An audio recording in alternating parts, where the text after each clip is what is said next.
Bismillahir Rahmanir Rahim. In the name of God, the most merciful, the most beneficent.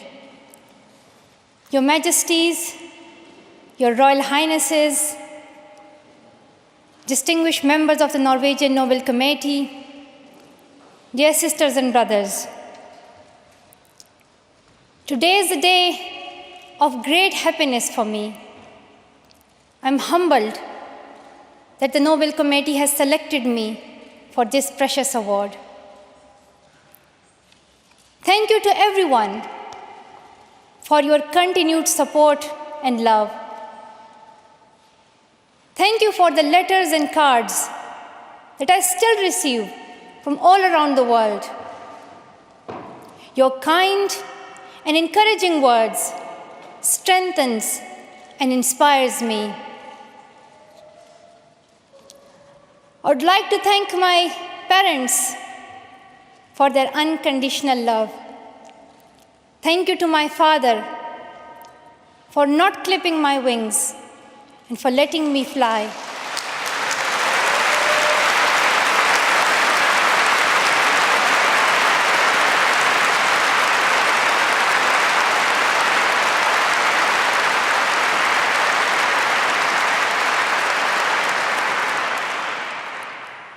Thank you to my mother for inspiring me to be patient and to always speak the truth, which we strongly believe is the true message of Islam. And also, thank you to all my wonderful teachers who inspired me to believe in myself and be brave. I'm proud. Well, in fact, I'm very proud to be the first Pashtun, the first Pakistani, and the youngest person to receive this award.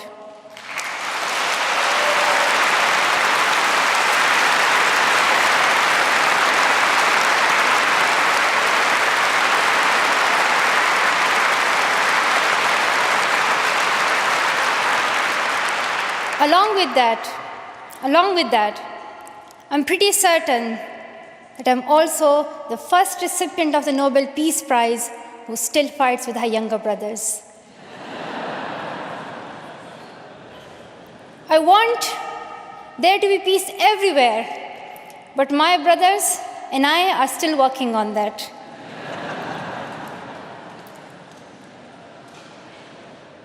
I'm also honored to receive this award together with Kailash Satyarthi, who has been a champion for children's rights for a long time, twice as long, in fact, than I have been alive. I'm proud that we can work together. We can work together and show the world that an Indian and a Pakistani, they can work together and achieve their goals of children's rights.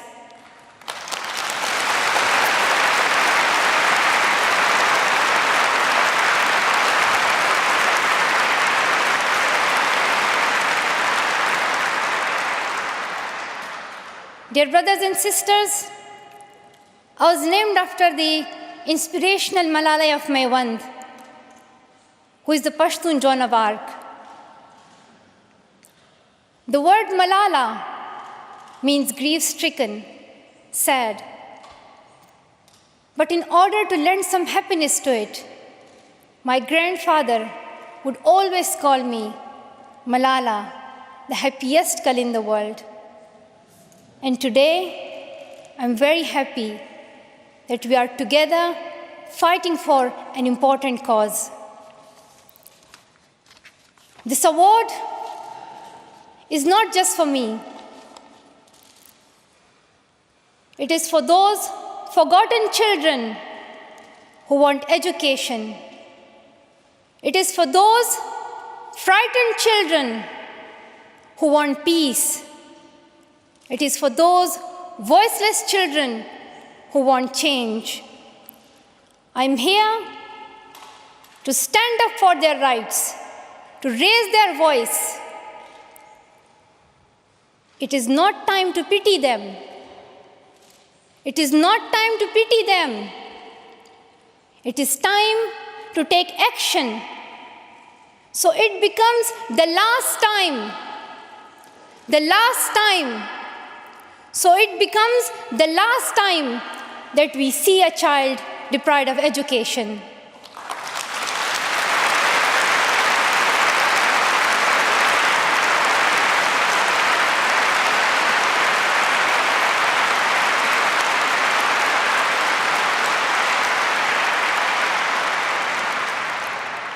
I have found that people describe me in many different ways. Some people call me the girl who was shot by the Taliban, and some the girl who fought for her rights. Some people call me a Nobel laureate now. However, my brothers still call me that annoying bossy sister. As far as I know, I'm just a committed and even stubborn person who wants to see every child getting quality education, who wants to see women having equal rights, and who wants peace in every corner of the world.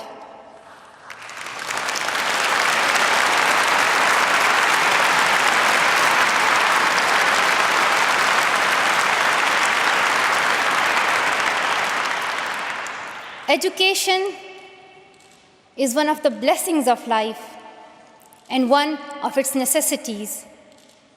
That has been my experience during the 17 years of my life. In my paradise home, Swat, I always loved learning and discovering new things. I remember when my friends and I would decorate our hands with henna on special occasions. And instead of drawing flowers and patterns, we would paint our hands with mathematical formulas and equations. We had a thirst for education. We had a thirst for education because our future was right there in that classroom. We would sit and learn and read together. We loved to wear neat and tidy school uniforms. And we would sit there with big dreams in our eyes. We wanted to make our parents proud and prove that we could also excel in our studies and achieve those goals which some people think only boys can. But things did not remain the same. When I was in Swat, which was a place of tourism and beauty, suddenly changed into a place of terrorism. I was just 10, that more than 400 schools were destroyed. Women were flogged. People were killed. And our beautiful dreams turned into nightmares. Education went from being a right to being a crime. Girls were stopped from going to school. When my world suddenly changed, my priorities changed too. I had two options. One was to remain silent and wait to be killed. And the second was to speak up and then be killed. I chose the second one. I decided to speak up.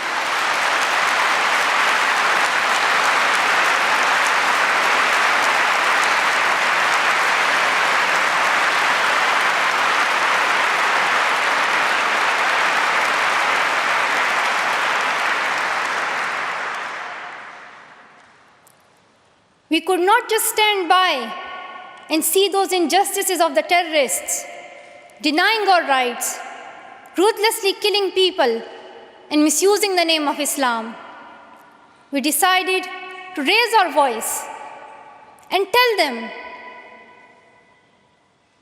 have you not learned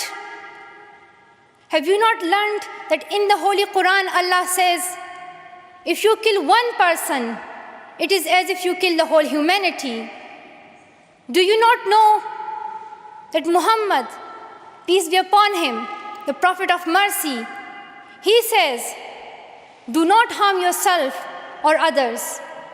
And do you not know that the very first word of the Holy Quran is the word Iqra, which means read? The terrorists tried to stop us and attacked me and my friends who are here today on our school bus in 2012. But neither their ideas nor their bullets could win. We survived. And since that day, our voices have grown louder and louder.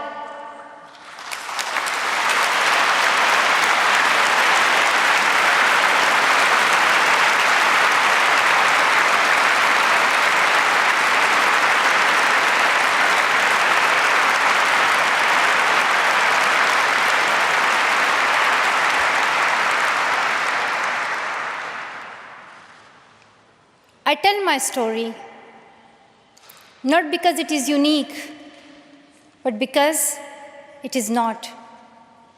It is the story of many girls. Today, I tell their stories too. I have brought with me some of my sisters from Pakistan, from Nigeria, and from Syria who share this story. My brave sisters, Shazia and Kainat, who were also shot that day on our school bus. But they have not stopped learning. And my brave sister, Kainat Somro, who went through severe abuse and extreme violence. Even her brother was killed, but she did not succumb. Also, my sisters here, whom I have met during my Malala Fund campaign. My 16-year-old courageous sister, Mozoon, from Syria, who now lives in Jordan as a refugee. And she goes from tent to tent, encouraging girls and boys to learn. And my sister, Amina, from the north of Nigeria, where Boko Haram threatens and stops girls and even kidnaps girls just for wanting to go to school. Though I appear as one girl, one person who is 5 foot 2 inches tall, if you include my high heels, it means I'm 5 foot only. I am not a lone voice. I am many. I am Malala, but I'm also Shazia. I'm Kainat Somro. I am Mozoon. I am Amina. I am those 66 million girls who are deprived of education. And today, I'm not raising my voice. It is the voice of those 66 million girls.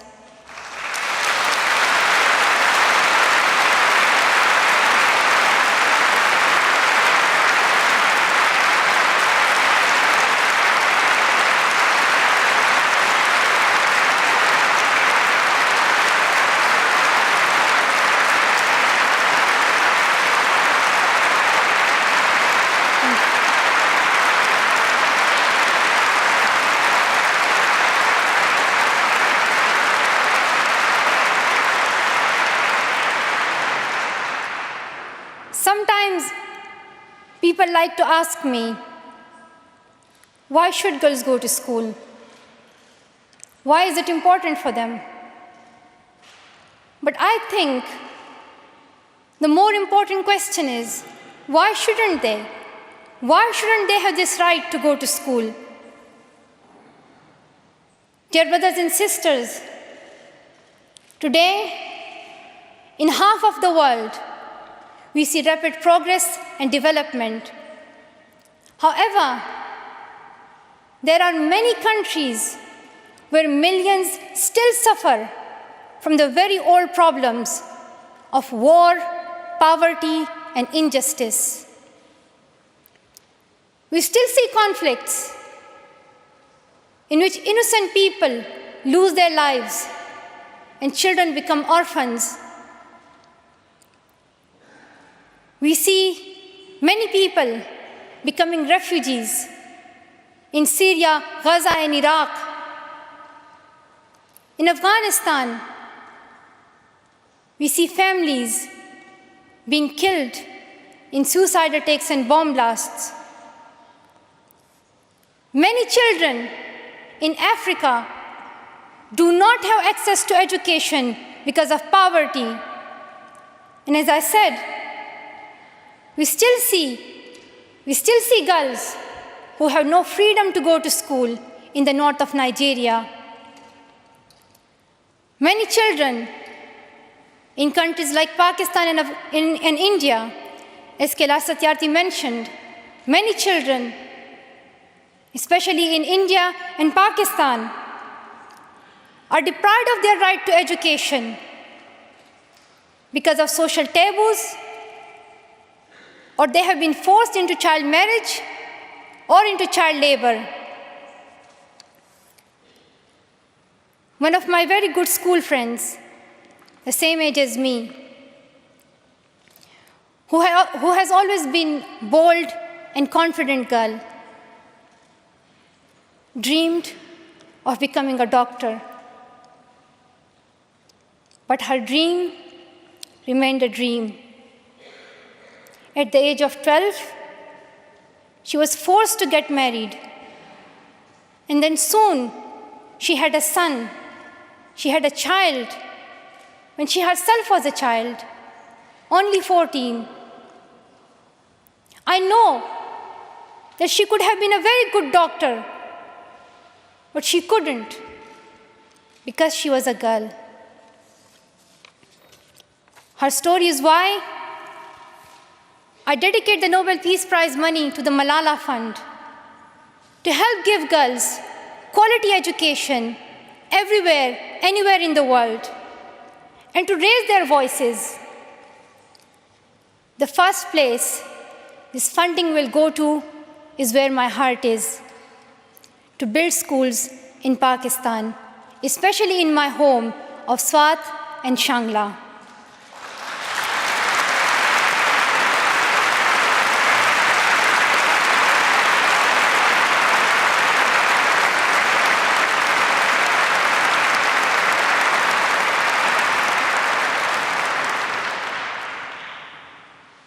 In my own village, there is still no secondary school for girls. And it is my wish and my commitment, and now my challenge, to build one so that my friends and my sisters can go there to school and get quality education, and they get this opportunity to fulfill their dreams. This is where I will begin, but it is not where I will stop. I will continue this fight until I see every child in school. Dear brothers and sisters, great people who brought change, like Martin Luther King and Nelson Mandela, Mother Teresa and Aung San Suu Kyi, once stood here on this stage. I hope the steps that Kailash Satyarthi and I have taken so far and will take on this journey will also bring change, lasting change.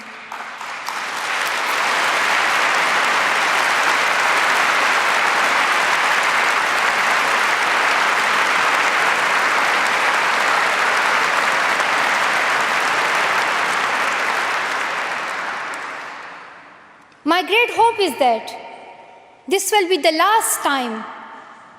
This will be the last time we must fight for education. Let's solve this once and for all. We have already taken many steps.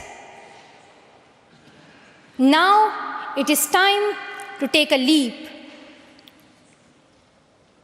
It is not time to tell the world leaders to realize how important education is. They already know it. Their own children are in good schools. Now it is time to call them to take action for the rest of the world's children. We ask the world leaders to unite and make education their top priority. 15 years ago, the world leaders decided on a set of global goals, the Millennium Development Goals. In the years that have followed, we have seen some progress. The number of children out of school has been halved, as Kailash Satyarthi said. However, the world focused only on primary education, and progress did not reach everyone. In year 2015, representatives from all around the world will meet in the United Nations to set the next set of goals, the Sustainable Development Goals. This will set the world's ambition for the next generations. The world can no longer accept that basic education is enough. Why do leaders accept that for children in developing countries, only basic literacy is sufficient when their own children do homework in algebra, mathematics, science, and physics? Leaders must seize this opportunity to guarantee a free, quality, primary and secondary education for every child.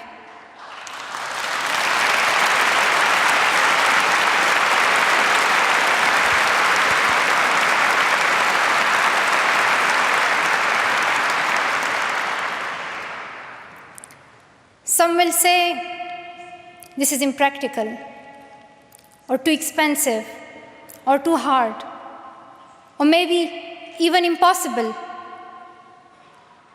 But it is time the world thinks bigger. Dear sisters and brothers, the so-called world of adults may understand it, but we children don't. Why is it that countries which we call strong are so powerful in creating wars, but are so weak in bringing peace? Why is it?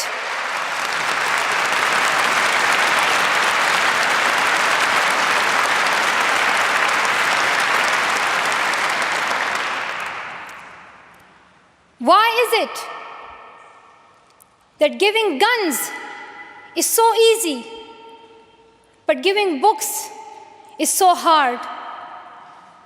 Why is it? Why is it that making tanks is so easy, but building schools is so hard? We are living in the modern age, and we believe that nothing is impossible. We have reached the moon 45 years ago, and maybe we'll soon land on Mars. Then, in this 21st century, we must be able to give every child quality education. Dear sisters and brothers, dear fellow children, we must work, not wait. Not just the politicians and the world leaders. We all need to contribute. Me, you, we. It is our duty. Let us become the first generation to decide to be the last. Let us become the first generation that decides to be the last, that sees empty classrooms, lost childhoods, and wasted potentials. Let this be the last time that a girl or a boy spends their childhood in a factory. Let this be the last time that a girl is forced into early child marriage. Let this be the last time that a child loses life in war. Let this be the last time that we see a child out of school. Let this end with us. Let's begin this ending together, today, right here, right now. Let's begin this ending now. Thank you so much. Thank you.